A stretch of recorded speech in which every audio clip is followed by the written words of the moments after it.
Arnaque au faux Brad Pitt. Le brouteur derrière l'escroquerie identifié, et il n'en est pas à son coup d'essai. Le brouteur se faisant passer pour Brad Pitt a été identifié.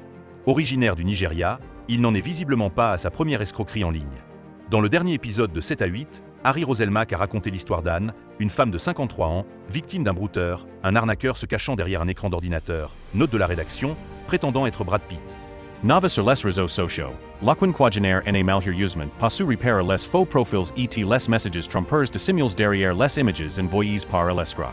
Persuadée qu'elle échangeait réellement avec l'acteur américain, elle a peu à peu été manipulée, au point de perdre la somme colossale de 830 000 €, un montant record pour ce genre d'arnaque.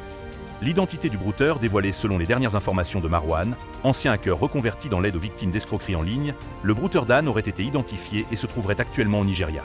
On est parvenu à obtenir l'accès complet à l'appareil de l'escroc en lui envoyant un lien piégé sur lequel il a cliqué. On découvre que ce gars-là, en plus de se faire passer pour Brad Pitt, il se fait passer pour Keanu Reeves. Il va se faire arrêter normalement dans les jours qui viennent, on a grand espoir qu'elle puisse récupérer son argent.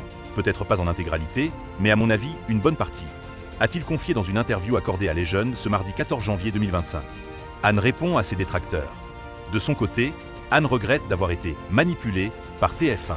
Selon elle, le reportage diffusé sur la première chaîne ne reflète pas la vérité. Je ne suis pas folle ou niaise comme certains le prétendent sur les réseaux sociaux. J'ai juste voulu aider une personne, je me suis fait avoir, je le reconnais, et c'est pour ça que j'ai témoigné, a-t-elle expliqué. Et d'ajouter, il y a eu des moments où je n'y croyais pas. Je le dis à chaque fois, cette photo c'est du fake. Je le vois très bien que c'est un photomontage, mais dans l'émission, tout cela n'est pas dit. Je suis une femme sensée, et si vous aviez été à ma place, vous seriez tombé dans le piège. Si quelqu'un vient et vous parle gentiment, vous dit des mots que vous n'avez jamais entendus de votre propre mari, eh bien oui, on tombe dedans. C'est comme ça que c'est arrivé. Mais vous ne pouvez pas parler ou juger la manière dont je suis tombé dans cette arnaque.